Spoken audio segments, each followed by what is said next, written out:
Book 8, The Last Day, Chapter 5, The 34th Day of Planting, A Very Long Day, Part 10 of 12. Suddenly, young Pear lunged, pulling at the tree like a ferocious dog. "No, no, Mugga!" he screamed. "I'm right here, young Pear. Feel me, it's all right. In fact, it's wonderful." He yanked again and again at the tree, then smacked it with his arm in full fury. Nothing budged. The pain in his arm stopped his mad yanking, and he cradled his throbbing arm and sobbed. Down at the temple, Thorn was turning around. "She's dead!" the general bellowed to the soldiers who remained. Many turned to look at him. Some stopped in their running, but others continued to flee. Thorn thrust his sword in the air.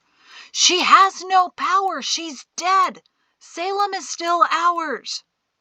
A fraction of the remaining soldiers began to cheer, uncertainly at first, then stronger as they were joined by more voices. Young Pear slumped against the tree in defeat. "He did it," he mumbled. "He killed her. She did nothing to him. She was totally defenseless. Why, she just let him kill her." "Why, young Pear? Why did I do that?" Young Pear held his head. "Why did she do that? Mugga!" "I'm here, young Pear, and so is she." Young Pear pulled down on his face. "No, no, no. Oh, Crete, he killed her. Mugga! She didn't even get to know I was coming home." He gasped and panted and lunged and finally whimpered, "Mugga!" "I knew you were coming home. I made you a sign above your bed. Young Pear, feel me, feel me." Young Pear held his head and sobbed. "Perrin, he can't feel me." "He's grieving too deeply. You did the same thing to me. Shut me out for hours after I passed." "We don't have hours." "We'll get back to him. Keep at it. I need to leave for 1 minute. I'll be right back." "Mugga, Mugga, Mugga." Shem crawled back to the big black horse, sobbing and shaking. He reached Clark 14 and leaned against its legs. "I failed. Oh, Perrin, I failed." "Oh, no, you didn't, brother. You gave her back to me. Thank you, Shem. Thank you." Shem pushed that away. He didn't deserve the comfort. He especially didn't deserve to feel Perrin. How could he be coming to him now, and happily? Didn't he see what just happened? "Of course I saw what happened. You sent her back to my arms. Shem, go to the ancient temple. There's nothing more for you to do here. Thank you, my brother." "Go away." Shem waved around himself, as if trying to shoo away attacking bats. "Just go away, Perrin. I'm so sorry." He struggled to his feet, mounted Clark 14 in an awkward flop, and kicked the horse to run away from the general of Salem. Mari kept holding young Pear as he alternated between sobbing uncontrollably and flailing against the tree. She'd stopped trying to talk to him, knowing he wouldn't listen yet, but kept her hand on his chest and her arms around him. And holding him wasn't exactly accurate either. She would describe it more as occupying the same space. So desperately she wished she could reach him, help him feel the joy she was feeling, help him release the anger, and realize that truly all was well, better than well. Perrin appeared next to him and winced at his grandson. "Not much progress yet, I see." He put a hand on young Pear's chest. "How long will it take him to feel us?" she asked. "Once it took him 8 moons to finally let me talk to him again." 8 moons? But Toggle and I spent a lot of wonderful days chatting, sending messages, hearing about the family. You kept up? Completely. We knew Miki was expecting even before she did. It's a girl and will look just like Kala. Mari closed her eyes. "Oh, poor Miki," She was so close to Calla. It's going to be a terrible night up there, Perrin agreed. You should go stay with them once we have young Per down for the night. When she looked at him with hesitation, he smiled and said, You can be back in my arms in an instant. Remember that. She grinned, but it quickly faded. You went to see Shem, didn't you? I could feel him. Yeah, he sighed. And how's he taking it? About as good as can be expected. Mari frowned. That bad, huh? Perrin scoffed sadly. Calla will definitely need your help. He actually pushed me away, if you can believe that.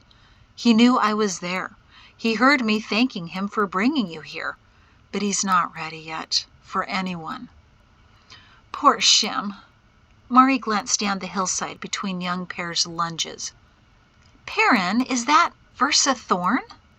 Perrin glanced over his shoulder to see Versa, sitting on a log, weeping. Do you realize you just looked through the trees to spot her? Hey, I did, didn't I? Who's that with her? It looks like Joriana. It is. Mother's been trying to work with her, but just like young Per, she's come here with her own ideas and is listening for only what she wants to hear. And what was she planning to do? Stop Lemuel. Mari closed her eyes again. Oh, the poor girl. Why isn't Drusa's mother with her? She's already busy working with Priscilla. Where is she? We haven't heard anything. Perrin's sad look told her all she needed to know. The dark deserts, Mari said. Perrin nodded. She was on a fast horse to destruction, just as young Per was. Only she didn't survive it. Oh, Priscilla, she was so young. She's not without hope, Mari. Already she's made great progress. She never understood the purpose of her life as we did, but now she's learning rapidly all that she never knew. Her grandmother is by her side constantly, as are many other relatives, waiting to escort her here when she's ready. It won't be long for her. Mari looked back over at Versa, realizing that there was someone else holding Versa on the other side of Joriana. Is that Shalia Fod? Perrin smiled.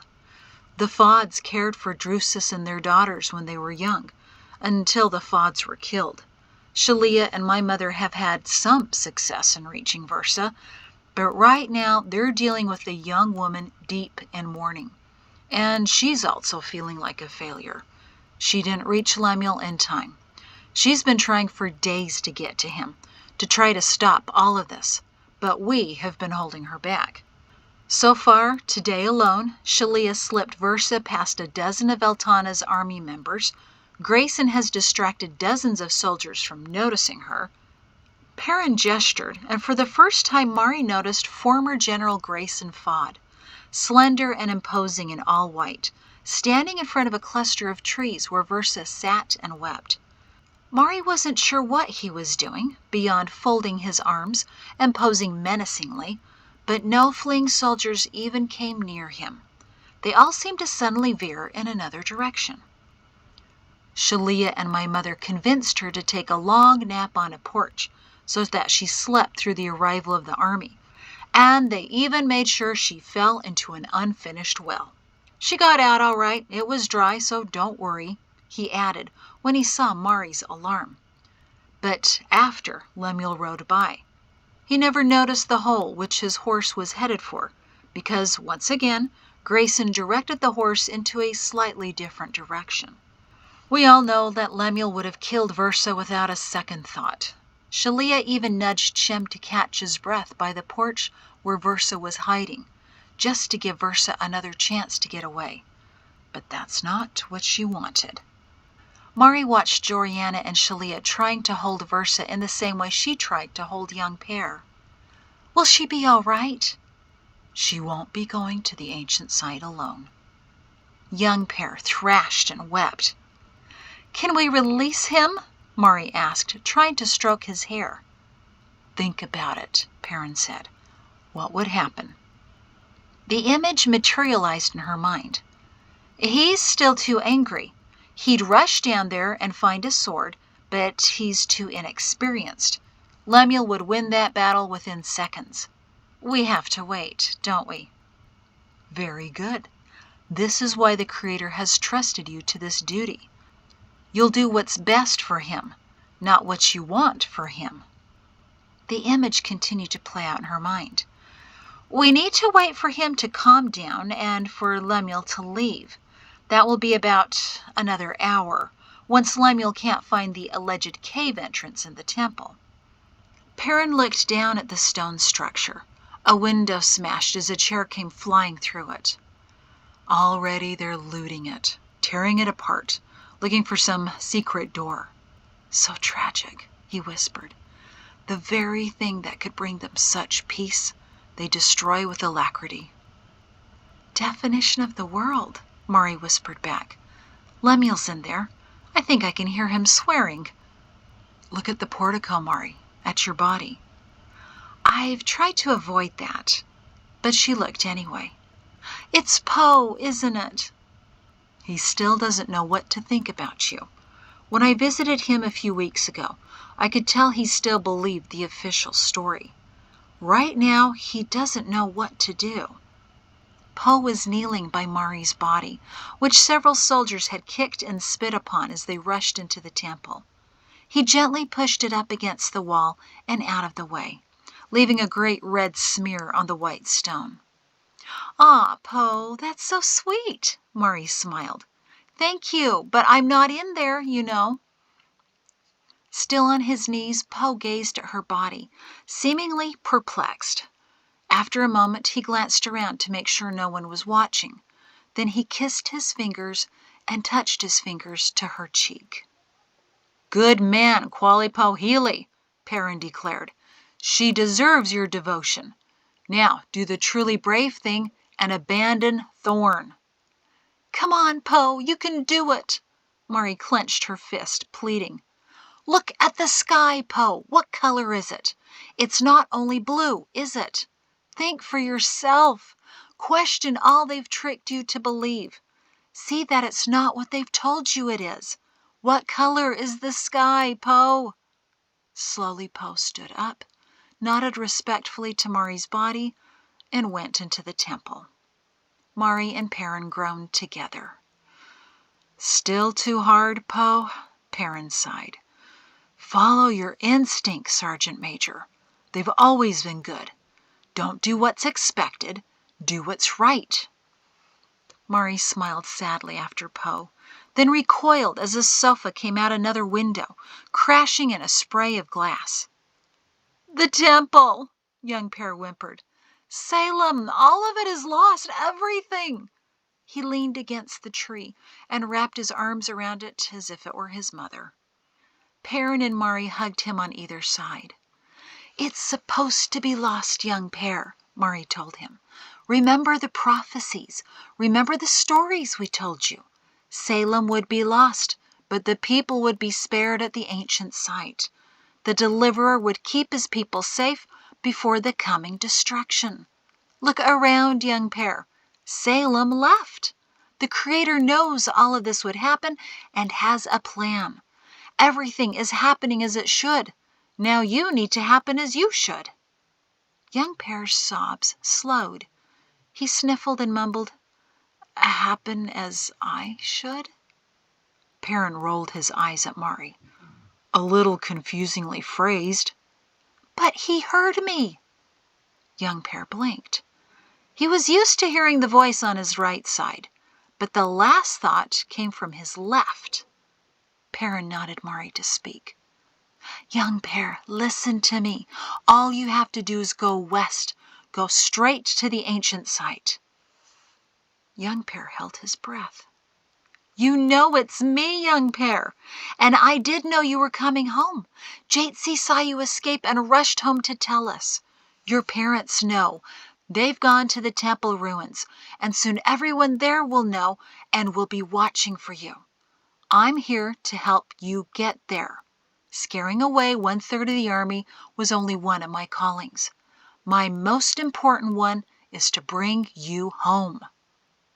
Young Pear sagged, pulling some of the tree down with him. I can't go back to them. I haven't done anything good. I haven't stopped Thorn. I've only wasted all this time and caused them all this pain. So don't waste any more time. Don't cause any more pain. Make them happy, Young Pear. Just go. Young Pear swallowed. Mugga? Yes!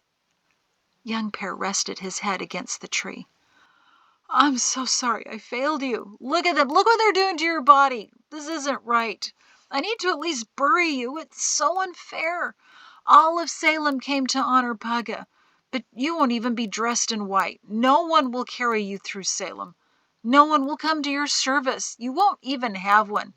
You don't deserve this. No, someone's kicking you. I'm not in there, Young Pear. You want to honor me? Then listen to me. Argue with me.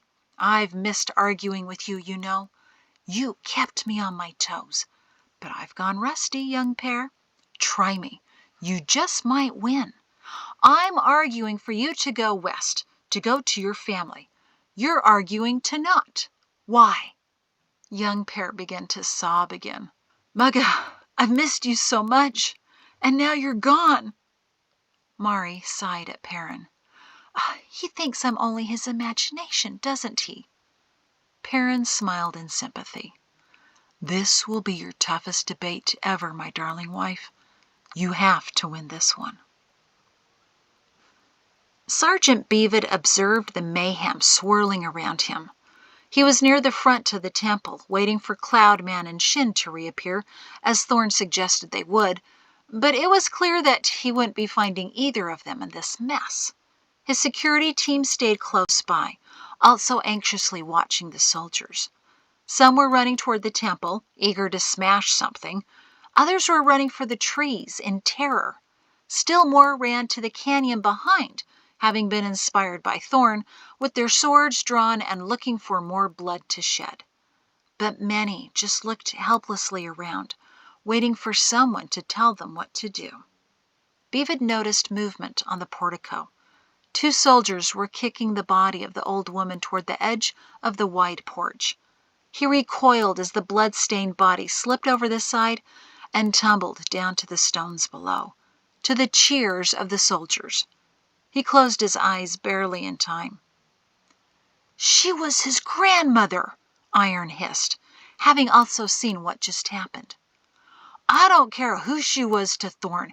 You just don't do that to an old woman. Hammer, Reg, Buddy, and Pal nodded in bitter agreement. There are lots of things happening today that you just don't do, said Teach with his fists clenched. That temple thing is supposed to be sacred. I'm not entirely sure what that means, but I know it doesn't mean you destroy it. Snarl shrugged and looked longingly at the stone structure. There's one thing we're not going to do, Beavid decided. Stay here any longer. All of you, follow me. He took off in a jog for the dense forest, his security team following hesitantly. Where are you going? Hammer called to him. Shin wasn't afraid of the trees, and he's the only one I think we can trust right now, the sergeant called back. We're following Shin's example. He used to be an officer, you know. A few moments later, Beavid neared the forest, having had to weave his way through masses of soldiers. He hesitated for the briefest of moments before plowing into the dense foliage. He kept going in a relatively straight direction, hoping to not lose any of his team. About 30 paces in, he stopped and turned around. Each man had stayed with him, but now looked as if he regretted it. It was growing dark as the sun set, and the trees cast unnatural shadows all around them. Beavid clutched one of the narrower tree trunks and shook it. Look, wood, leaves, branches, that's all it is. Lots of them. We're not afraid of orchards, are we? Of the trees that grew around our houses? Didn't we climb them as boys? Same thing, just lots more. But Teach was looking at his feet. This is what worries me. Not above ground, below it. Smell the air, Beavid demanded. None of that rotten egg sulfur smell anywhere. Nor have I seen a single hot spring or mud volcano. There are no hissing noises, nothing. Look around." The men did cautiously at first, then more confidently. "It's just trees, isn't it?" Reg finally said. "Yes, and no spirits of dead soldiers either. Never were. More lies, made up and fed to us by Thorn so we'd follow him like lost mutts. Well, no more. If we stick together, we'll be fine." Teach folded his arms. "And where do you propose we go?" Beavid nodded to the west. "Where Shin is going. The ancient temple site he mentioned. Maybe we'll find him on the way." Reg squinted. "What makes you think the people up there will take us in?" "I don't know that they will," Beavid admitted. "But I like our chances better with them than I do with him," he said, cocking his head at the temple, which Thorn was ravaging. "Agreed?" Each of the men nodded. "Agreed." Beavid smiled, feeling a sliver of hope. "Then let's find a place to sleep here tonight. I have a feeling we'll be relatively undisturbed in the trees." "Not even by the ghosts of dead soldiers?" Buddy asked hesitantly. Beavid smiled broader. "Actually, if there are any, I think they'll be on our side tonight." None of them knew it, but several voices belonging to past generals chuckled just beyond their range of perception. "Very good, Sergeant. For once you got something right. Bed down over there, boys. We're on duty tonight." Dek rode in the lead with the Zenas children, Zadok, Huldah, and Esther. Then came the rest of the Brighter family, Jatsi and Cephas in the lead, followed by Yanali, Tabit, Banu, Atli, and young Shem. Behind them rode the Shins, Hogel, Sakal, Sentia, then Lilla with Mora seated in front of her, and Pato bringing up the rear. The sun was getting lower on the horizon, and Dek was relieved he was getting them to the site before sundown. It had been a very long day, and he was ready for the excitement to end. But even before he reached the high meadow where the horses would be left, he could feel something dark and heavy sliding over the ridge and down the mountain. Something was definitely wrong. Maybe the giveaway was the dozens of people on the ridge that noticed them and broke into a run over it as if to announce their arrival. Dek looked behind to Zadok, who was visibly worried. Further down the line, Dek tried to catch Jatsi's eye, but she was saying something to Cephas behind her. Lilla and Pato were too far back to see. Dek clucked the horse to hurry. He didn't want to prolong whatever it was. Just as he reached the meadow near the top of the route, he saw Salima come over the ridge.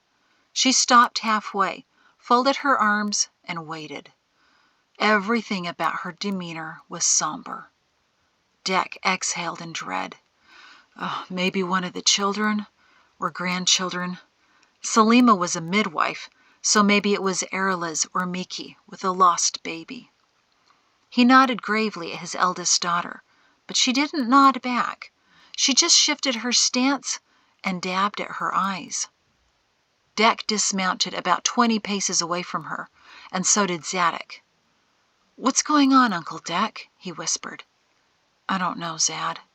The rest of their horses came quickly, and each person who saw Salima waiting, as well as the now dozens of people on the ridge huddling nearby, could tell something was not right. Jatsi slid off her horse and rushed up the slope to her daughter. "What's wrong? I could feel it the entire last stretch." Salima sniffled. "In a moment. We need everyone." Huldah and Esther jogged over to their brother Zadok, who only shrugged. Dek and Cephas helped the younger children off their horses just as Lilla and Pato arrived. Pato was off his horse in an instant, his wife and family following. "Salima, what's wrong?" She took a bracing breath. "Where's Papa Shem and Mugga?" "Behind us a ways. Don't wait." Salima began shakily. "During Shem's battle, 2 arrows were fired." She took another breath. Calla was hiding in the bushes. That's all she got out. Lilla screamed her sister's name and ran up the ridge, with Zadok, Huldah, and Esther right behind her. Jatsi covered her face with her hands. No, no, no. Peto's chest heaved. What happened? Selima's chin quivered with disbelief. Uncle Peto, she died. Peto tore up the ridge after his wife, while Selima started to sob again. The Shin children chased after their father, while Dek wrapped his arms around Selima and Jatsi. The remaining Brighter children clung to them. It took Lilla and the Zenuses only a minute of frantic running to reach Shem's large tent. Several of his assistants were in place and waiting. As Lilla plowed to where her other sisters and family were gathered, two of the younger assistants caught her. Ralph, Campbell, and Barnes were waiting for Zadok, Huldah, and Esther. They gingerly guided them to their mother. Boscos, standing near her head, nodded gratefully to his cousins. He stepped over to his aunt and took her gently, but Lilla tried to get around him to the body lying under the white blanket. There was nothing we could do. When we found her, she was already gone. No! Lilla wailed and collapsed in Boscos's arms. Peto arrived just in time to lower her to the ground by Calla. Zadok, Esther, and Huldah reacted exactly as their aunt had, and were led by their cousins to Lek and Miki on the other side, who held them and cried all over again. Bosco stood by and watched while wiping his eyes, looking frequently back at the ridge. Eventually Dek, Selima, Jatsi, and the rest of the Brighters came down. Bosco shuffled over to Dek. "Where's Papa?" Dek shook his head. "Not here yet. All Peto would say was that Mari was being unreasonable again, and that Shem was taking her somewhere. I suspect they're making one last search for young Pear. Your father was planning to be back up here by dark, so he should be here soon. I'm so sorry, boss. What can I do?" "Help me with Papa," Boscos whispered. "Jatsi can take care of Mugga when she arrives. But Dek, I think only you and Peto would understand since you lived in the world. When I saw Papa's eyes this morning, after he killed those men, there was something there I've never seen before." Dek sighed. "I saw it occasionally in Perrin's eyes when someone came from the world and he started reminiscing. Terrifying. Papa's not going to remember that he's already taken vengeance for what happened to Mama." Boscos choked on the words, and Dek put an arm around him. "He already killed them. I'm just not sure who's going to be on duty when he gets the news. The guide or the sergeant major? The sergeant major might go looking for another sword." "I agree," Dek murmured. "It may not help that he's currently wearing a colonel's uniform." "He's what?" Dek sighed heavily. It's been a wild day, boss, and not entirely horrible. Any good news, Dek? Anything at all? I could use something right now. All of us could." Dek smiled dimly. "One glimmer of hope, Boscos. Young Pear is running free." It was an hour later that Jatsi, her own sobbing momentarily slowed down because she was dehydrated, explained quietly to the rest of the extended family what had happened with Lemuel Thorne at the second resting station. Everyone listened, grateful to hear something new and promising. "It seemed that Lemuel was under the impression that young Pear was his and my child," she told them, wincing. Ralph frowned at his aunt. "So young Pear's older than Lori and Jory?" "Older than Selima," Jatsi scrunched her face, trying to work it out. "Or maybe he was Selima." The family smiled feebly at that. Selima shivered, and Lek looked up from his spot next to his mother, his two youngest sisters still in his arms. He almost seemed amused. "I stared young Pear right in the eyes," Jatsi said in a hushed tone. "And honestly, whatever he's been through, he looks older than Selima now. He's trying to come home, that much I could tell. He was trying to tell me so much, and I was trying to say so much back to him, but I knew most importantly that he had to get away. So I turned to Lemuel and said, as loudly as I could, so the soldiers could hear me, "I have 7 sons, and that is not my son." Boskos and Lek actually smiled. Miki could only sigh. Then I marched back into the kitchen with Lemuel right behind me. "But Jatesy," he said, "you just don't remember." Cambo regarded his mother incredulously. Don't remember having a baby with Lemuel Thorne? His sisters and female cousins shuddered at the thought. Miki mumbled from her prone position, "I'd have a hard time forgetting that." Jatesy smiled sympathetically at Miki. I don't know what happened next outside, but a moment later I heard shouting. Lemuel charged onto the back porch, and I followed him in time to see the backside of young Pear sprinting to the forest. Somehow the chains binding his wrists were on the ground, and only one other soldier was bothering to chase him. Fennec sat up excitedly. "So young Pear got away?" Jatesy nodded at her grandson. Boskos hid his face in his hands. "Oh, thank the Creator." "I already am." Jory started to cry and hugged her little Pato. For a few seconds, everyone had smiles on their faces. "Which way was he running?" Brighter asked. Jatesy bit her lip. "Southeast." Brighter's expression faded. "He's supposed to go west, right?" Jatesy smiled bravely. Southeast was the fastest way to the forest. No soldiers dared follow him, except for the one chasing him, and I think he's the one who helped young Pear get away. "He can still make it here, Brighter," she told her 7-year-old grandson, "because he has special help." "What kind of help?" Newell asked his aunt.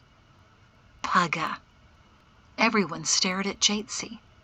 She couldn't stop the tears that flowed again, but these were hopeful tears. "He was there. I could even smell him. You know, that kind of earthy sweet smell he had? He told me what to say to give young Pear time to escape. Pugga is running with him." But Brighter shook his head.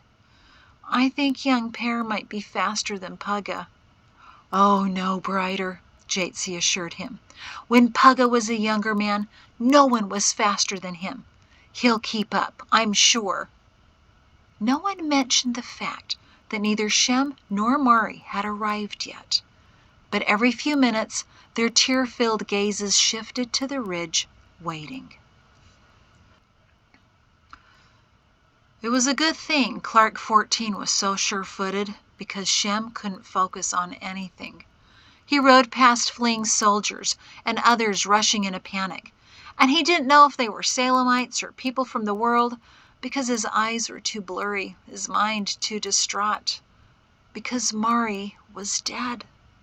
Because he delivered her there.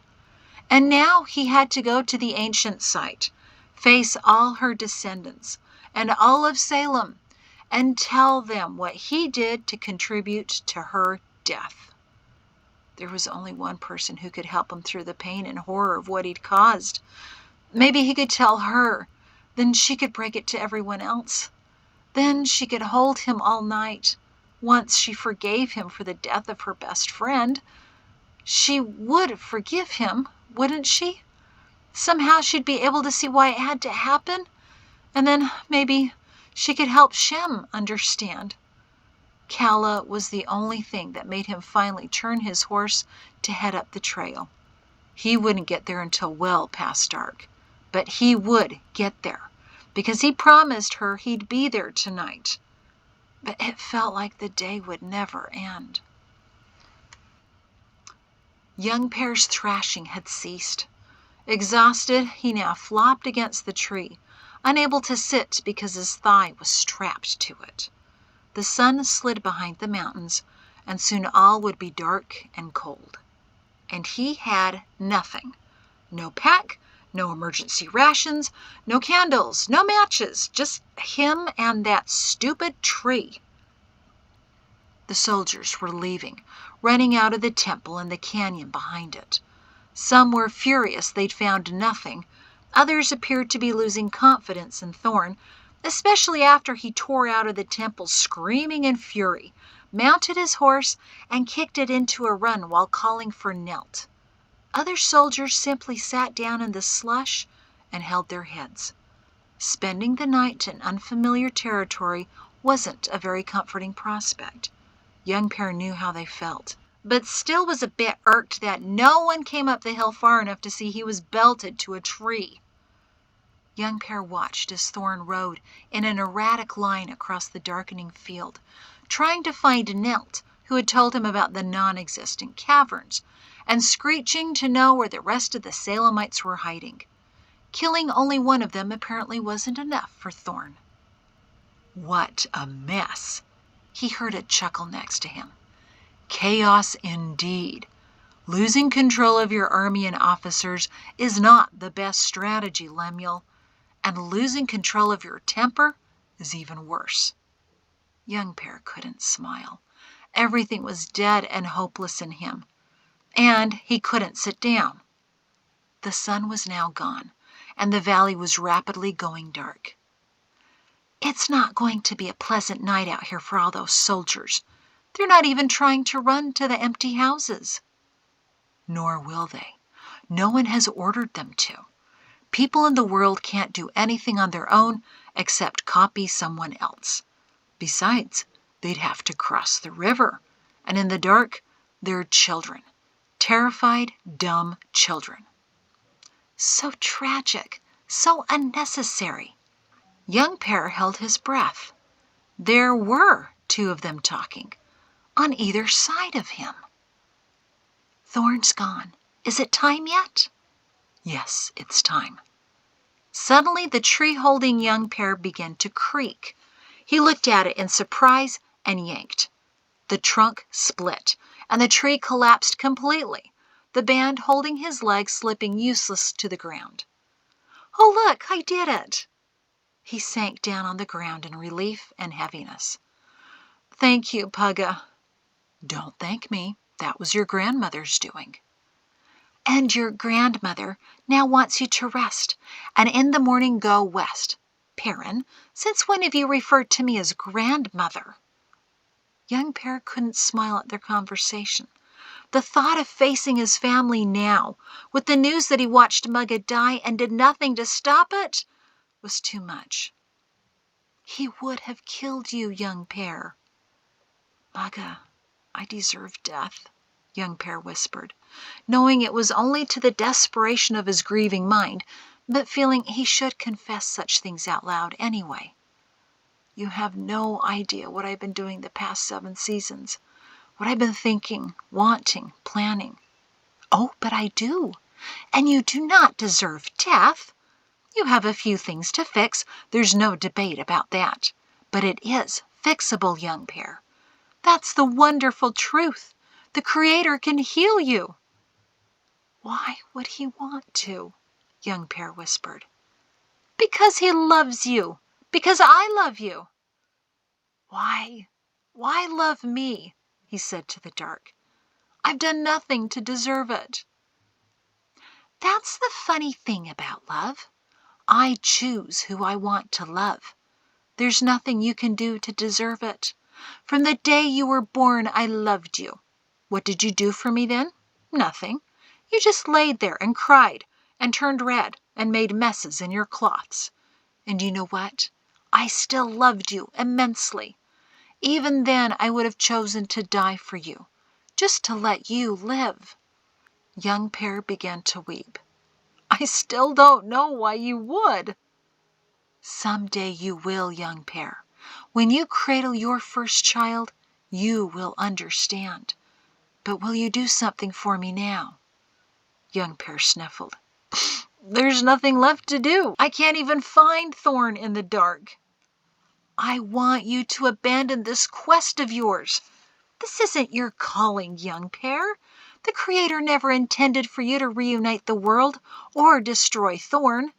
While those ideas may have been noble, it wasn't his plan. Young Pear, are you ready to do his will for you and abandon your own?" Young Pear didn't say anything, partly because the request was so hard, and partly because he realized his imagination would never ask such a thing of him. Someone else, however, would. "Are you afraid his will for you won't be as thrilling or as exciting as yours?" Young Pear shrugged. "I don't know." "Do you think you have better ideas than the Creator?" He sighed heavily. "No, of course not." "How successful have your ideas been so far, Young Pear?"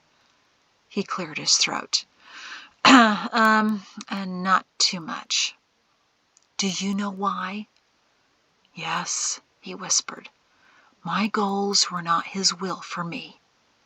"Think this through, Young Pear. What would have happened if you'd been successful? Honestly, do you really think you would have found joy by killing Lemuel? Taking over the army? Sounds glorious and even romantic. But is it really? What would have happened after all of that?"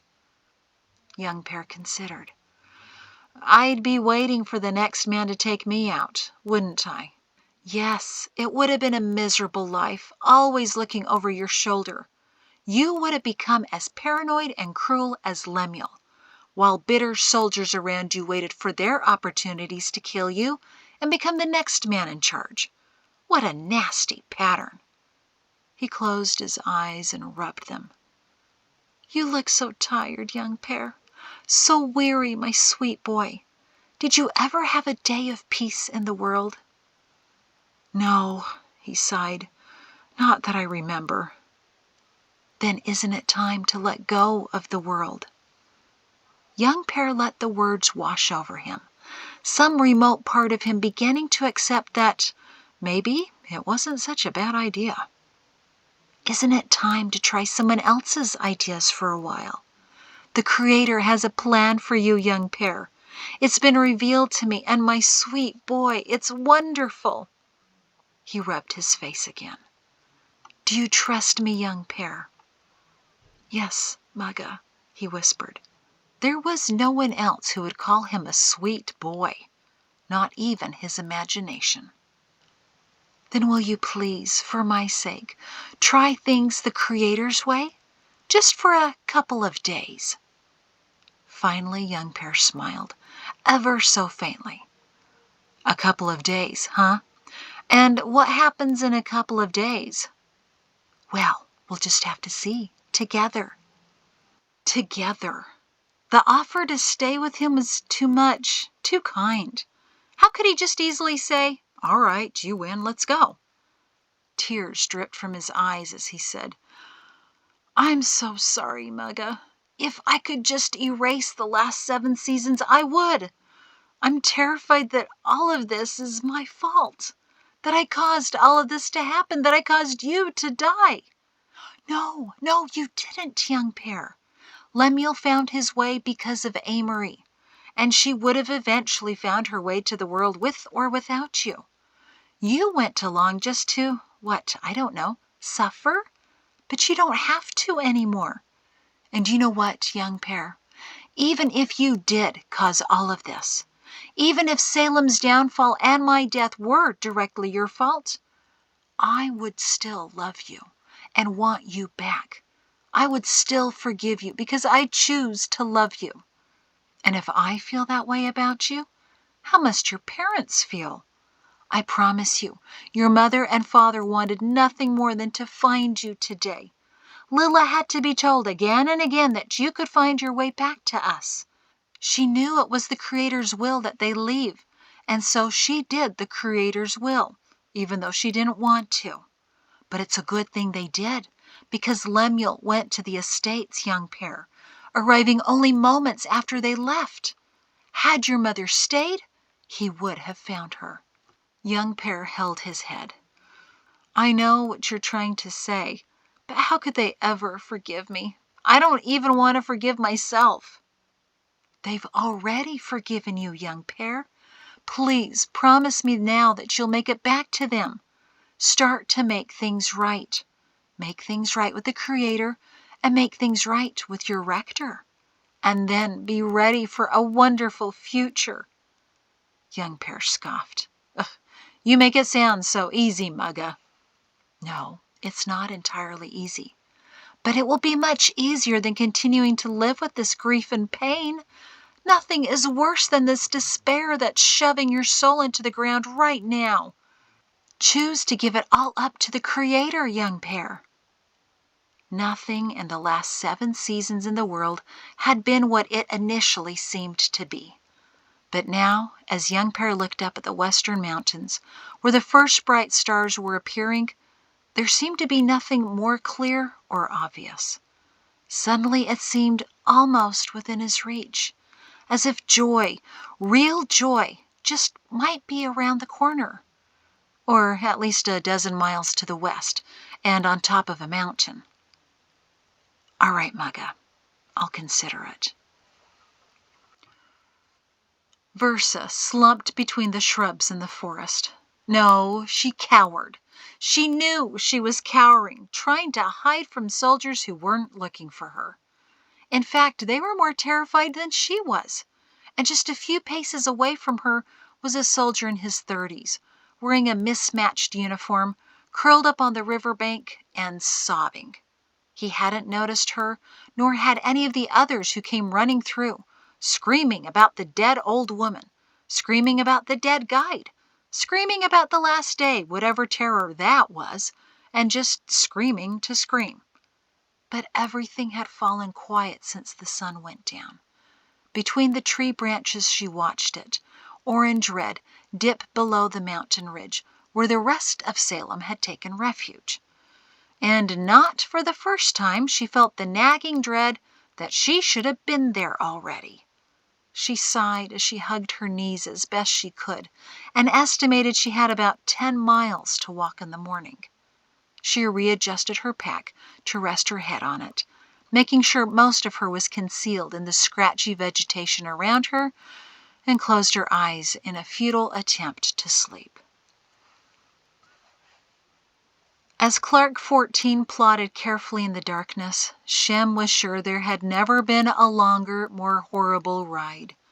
A couple of times his downcast eyes missed the slash marks, and he had to backtrack. He really wasn't bothered by losing his way. It just helped to postpone the inevitable confrontation with Mari's family. A few times he thought he glimpsed torchlight up on the ridge, but shook that off. Making any fire on this side of the ancient site was not allowed. They didn't want to give away their position to the army below, running in a panic. As he neared, Shem saw torches, several it seemed, but he couldn't bother to worry why they were lit. His heart couldn't handle any more conflicts. It couldn't handle anything. Peto would be on top of the torch problem, and once he heard the terrible news about his mother, who Shem failed to save, one of Shem's assistants could take over securing the last of the Salemites. All of them knew what to do anyway. Clark 14 carried him to the meadow before the ridge. The area was filled with horses, and, further up, the torches. Many of them started to move, and he groaned. They were waiting for him. He fell off Clark 14 and went to his knees, weakened by fatigue and grief. People began to rush to him, but before they reached him, he waved his arms to keep them away. "Please, no, you don't understand. Something terrible has happened. Please, let me get over on my own." But a familiar man put his arm around him. "Shem, I'm only here to help. We've been so worried about you. I'll sit with you until you're ready." Deck motioned for the other 24 people to go back to the site, but one of Shem's assistants stood nearby, holding a torch for light. "Can we bring you something, guide?" the assistant asked. "You look like you could use something to eat or drink." Shem shook his head. "No, no." Deck looked around him. "Shem," he said quietly, "I have a feeling you're doing so poorly because I don't see Mari." Shem's shoulders began to shake. Deck, get me Calla. I need Calla." Now, oddly, Deck began to tremble. Shem, I don't even know how to begin, but Shem knew what it meant when someone started a sentence with such words. But it couldn't be. He looked into Deck's devastated eyes and read into them far more than he wanted to. Dear Creator, no! Deck's chin trembled. The 2 arrows from the bowman, Shem, they hit Kala. I'm so sorry. Shem took off in a frantic, clumsy crawl up the ridge, Deck and the assistant trying to help him up, but he pushed them away. Torches lined the route, waiting for his arrival. He ran, stumbling over the ridge and down past the ruins to the Zenus' campsite. Thousands of people were there, completely silent, lighting the area. The first thing Shem noticed were his 3 sons who caught him. He was a mess of tears and sobs as they guided him to his wife's side. He knelt beside her and looked upon her sweet, still features. It was too much. He crumpled beside her, unable to speak. He just put his hand on her cold face and wept uncontrollably. The rest of the Salemites slowly went back to their camps, each of them praying their guide would somehow survive the night. And that's the end of this part 10 of 12 of Chapter 5, the 34th day, a very long day. Thank you.